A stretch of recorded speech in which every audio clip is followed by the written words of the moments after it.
6 जनवरी 2025 वाले दिन सुबह को 11:15 पे डेविड मोरो नामी शख्स अपने अपार्टमेंट की बालकनी में बैठा पैसिफिक ओशन के नज़ारों का लुत्फ ले रहा था। हमेशा की तरह ये एक नॉर्मल दिन था। इतने में उसके अपार्टमेंट से करीब 5 मील दूर पैसिफिक पैलिसेड्स की पहाड़ियों पर उसे भड़कती हुई चिंगारियों के साथ आग नजर आती है। देखते ही देखते सिर्फ 1 घंटे के दौरान ये आग इतनी फैल गई कि धुएं ने पहाड़ को पूरी तरह से छुपा दिया। सैटेलाइट व्यू में देखा जाए तो सबसे पहले ये आग पैलिसेड्स के पहाड़ों पर रिपोर्ट हुई थी, लेकिन उसके चंद घंटों के बाद ये ईटॉन, हर्स्ट, केनेथ, गेटी, स्किरबॉल और सैन फर्नांडो के एरिया तक फैल गई। जिस वक्त ये आग लगी उस वक्त यहाँ 100 किलोमीटर पर आवर की हवाएं चल रही थी, जिनकी डायरेक्शन इनलैंड से ओशन की तरफ थी।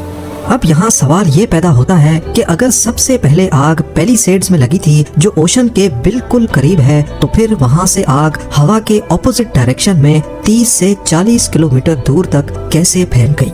नाज़रीन, इस आग ने टोटल 38,000 एकड़ या फिर 150 स्क्वायर किलोमीटर के एरिया को उजाड़ कर रख दिया है। 12,000 से ज्यादा बिल्डिंग्स और घर तबाह हो चुके हैं और 1,80,000 लोग अपने घर छोड़ चुके हैं। ये लॉस एंजलिस की हिस्ट्री में सबसे तबाहकुन आग है, जो अभी तक इस वीडियो की प्रोडक्शन के दौरान भी पूरी तरह बुझाई नहीं जा सकी। आग को बुझाने की हर मुमकिन कोशिश नाकाम होती दिख रही है। वाटर बॉम्बर्स एक वक्त में 45,000 लीटर पानी फेंक रहे हैं, जो इस आग के सामने चंद बूंदों के बराबर लगते हैं। वाटर बॉम्बर्स की मदद से स्पेशल केमिकल भी फेंका जा रहा है, लेकिन कुदरत के सामने सारी मेहनत बेकार होती दिखाई दे रही है। कैलिफोर्निया, जहां पहले से पानी की कमी है, जिसकी वजह से अक्सर फायर हाइड्रेंट्स खाली पड़े थे, 7 अलग अलग एरियाज में फैलने की वजह से फायर फाइटर्स और उनका इक्विपमेंट भी डिवाइड हो गया। और ऊपर से 70 से 100 किलोमीटर पर आवर की हवाएं जब आग पर पड़ी तो ये आग और ज्यादा भड़कने लगी। लॉस एंजलिस वाइल्ड फायर फैलने की असल वजह जानने से पहले देखते हैं कि कैलिफोर्निया में इससे पहले कितनी बार वाइल्ड फायर्स ने हमला किया है। पिछले 25 सालों के डाटा में देखा जाए तो कैलिफोर्निया वाइल्ड फायर का हॉट स्पॉट रहा है। ईयर 2003 में सैन डिएगो काउंटी में सीडर फायर ने 2,73,000 एकड़ पर हमला किया। 25 अक्टूबर से भड़कने वाली आग ने 4 नवंबर 2003 को दम तोड़ा। 2017 में टब्स फायर ने 36,000 एकड़ जला दिए और ये भी अक्टूबर के महीने में लगी। दोबारा 2017 में थॉमस फायर ने 2,80,000 एकड़ राख बना दिए। ये आग दिसंबर में शुरू हुई और जनवरी में खत्म। 8 नवंबर 2018 को कैंप फायर ने 1.5 लाख एकड़ जलाए और 17 दिनों के बाद 25 नवंबर को खत्म हुई। इसी तरह 2020 में ग्लास फायर ने 67,000 एकड़ पर हमला किया और ये भी सितंबर में शुरू होकर पूरे महीने बाद अक्टूबर में खत्म हुई। अगर इन तमाम वाइल्ड फायर्स की डेट्स पर गौर किया जाए तो इनमें एक चीज बहुत कॉमन है, विंटर्स। यानी ये वाइल्ड फायर्स सर्दियों के महीने में ही लगी हैं और अभी लॉस एंजलिस वाइल्ड फायर भी पीक विंटर्स में ही लगी। तो आखिर क्या वजह है कि कैलिफोर्निया की हिस्ट्री में ज्यादातर वाइल्ड फायर्स सिर्फ विंटर्स में ही लगी हैं? इस सवाल का जवाब छुपा है एक ऐसे फिनोमेनन में जिसे सेंटा एना विंड्स कहा जाता है। जी हाँ, सेंटा एना विंड्स गर्म और सूखी हवाएं हैं जो सदर्न कैलिफोर्निया और बाहा कैलिफोर्निया में स्पेशली ऑटम और विंटर्स के दौरान चलती हैं। गूगल अर्थ पर देखा जाए तो कैलिफोर्निया के ईस्ट में दूर दूर तक सिर्फ डेजर्ट है, जिसको मोहावे डेजर्ट या फिर ग्रेट बेसन भी कहते हैं। सूरज की तपिश डेजर्ट को गर्म करती है, जिसकी वजह से यहाँ की हवा का प्रेशर बढ़ने लगता है। दूसरी तरफ ओशन की बात की जाए तो यहाँ की हवा ठंडी होती है और प्रेशर कम। हमने 6th ग्रेड में पढ़ा था कि हवा हाई प्रेशर से लो प्रेशर की तरफ ट्रेवल करती है। जितना ज्यादा प्रेशर में फर्क होगा उतनी तेजी से हवा ट्रेवल करेगी और यहाँ पर भी कुछ ऐसा ही होता है।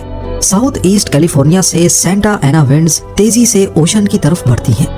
ये खुश्क और गर्म हवाएं जहाँ से भी गुजरती हैं वहाँ का मॉइस्चर सक करती जाती हैं, जिसकी वजह से ये पूरा रीजन इस मौसम में खुश्क हो जाता है।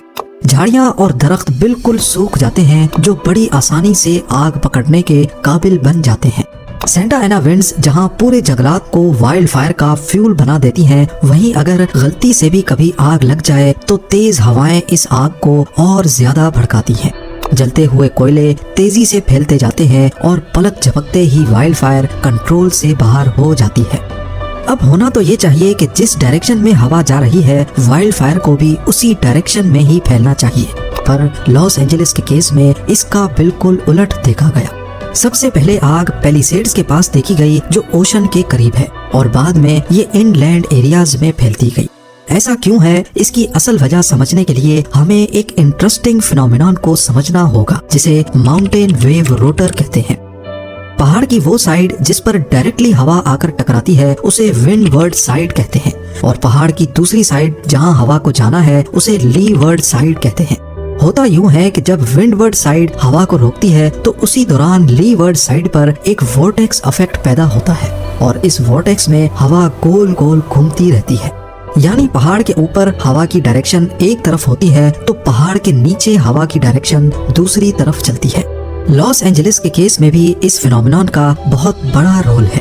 पैलिसेड्स जहां सबसे पहले आग रिपोर्ट हुई ये लीवर्ड साइड है, और यहाँ माउंटेन वेव रोटर की वजह से पहाड़ की चोटी से नीचे नीचे हवा ऑपोजिट डायरेक्शन में जनरेट हुई, जो आग को इनलैंड एरियाज में फैलाने की सबसे बड़ी वजह बनी। एक बार जब वाइल्ड फायर बहुत ज्यादा बढ़ जाती है तो फिर ये काफी सारे अजीब फिनोमेनन को जन्म देती है। कुछ ऐसे फिनोमेनन जिनको प्रेडिक्ट करना भी बहुत मुश्किल होता है। इनमें से एक है फायर टॉर्नेडो। ये एक रेयर और डेंजरस फिनोमेनन है जो इंटेंस वाइल्ड फायर्स के दौरान बनता है। ये होता टॉर्नेडो की तरह है, पर इसके अंदर सिर्फ आग और गर्माइश होती है। वाइल्ड फायर से जो नाकाबिले यकीन गर्माइश पैदा होती है वो आसपास की हवा को फौरन गर्म करके ऊपर की तरफ खींचती है। गर्मी की वजह से गर्म हवा बहुत तेजी से ऊपर की तरफ उठती है और नीचे से ठंडी हवा उस जगह को भरने के लिए आती है। ये अपड्राफ्ट एक रोटेशनल मोशन क्रिएट करता है जो आसपास की सूखी झाड़ियों को फायर टॉर्नेडो में खींचकर वोर्टेक्स को और भी ज्यादा दहशतनाक बना देता है। अब ये फायर टॉर्नेडो इलाके में चलने वाली हवा पर हावी होकर अपने अंदर खुद की हवा पैदा करने लगता है, जिसकी डायरेक्शन का अंदाजा लगाना भी बहुत मुश्किल होता है। लेकिन ज्यादातर चांसेस होते हैं कि ये पहाड़ के साथ साथ ऊपर की तरफ वाइल्ड फायर को बढ़ाएगा। वाइल्ड फायर एक हकीकत है और क्लाइमेट चेंज की वजह से आने वाले सालों में ये ज्यादा फ्रीक्वेंटली पाई जाएंगी। अमेरिका के पास वाइल्ड फायर्स को कंट्रोल करने के लिए लेटेस्ट टेक्नोलॉजी भी मौजूद है। सबसे पहले इंफ्रारेड कैमरास से वाइल्ड फायर के टेम्परेचर और उसके फैलने का रियल टाइम डाटा लिया जाता है। सैटेलाइट्स की मदद से आग की साइज और लोकेशन को मॉनिटर किया जाता है। आजकल तो आर्टिफिशियल इंटेलिजेंस की मदद से आग के फैलने की डायरेक्शन को प्रिडिक्ट भी किया जाता है, और फिर ये सारी इंफॉर्मेशन फायर फाइटर्स तक पहुंचाई जाती है। फायर फाइटर्स कोशिश करते हैं कि जहां आग लगी है उसके इर्द गिर्द केमिकल स्प्रे करें ताकि आग ज्यादा ना बढ़ सके। पर लॉस एंजलिस में फायर फाइटर्स पहले एक एरिया की आग को कंट्रोल करते तो हवा के जरिए आग दूसरी जगह तक फैल जाती थी। अमेरिका की हिस्ट्री में पहली रिकॉर्डेड वाइल्ड फायर साल 1871 में मिशिगन के पास लगी थी। इस वाइल्ड फायर में 12 लाख एकड़ राख की नजर हो गए और 2500 जानें जाया हो गई। 1871 की पेस्टिगो फायर से लेकर आज की लॉस एंजलिस वाइल्ड फायर तक नेचर हमें इशारा दे रही है कि आग पर काबू पाना आज भी करीब नामुमकिन है। लेकिन अगर हम कुदरत को समझने की कोशिश करें और क्लाइमेट चेंज से लड़ने के बजाय उसके हिसाब से चलने की कोशिश करें तो शायद वाइल्ड फायर्स का सिलसिला दोबारा से थम सकता है। उम्मीद है पूर्ण लाइक और शेयर करेंगे। आप लोगों के प्यार भरे कमेंट्स का बेहद शुक्रिया। मिलते हैं अगली शानदार वीडियो में।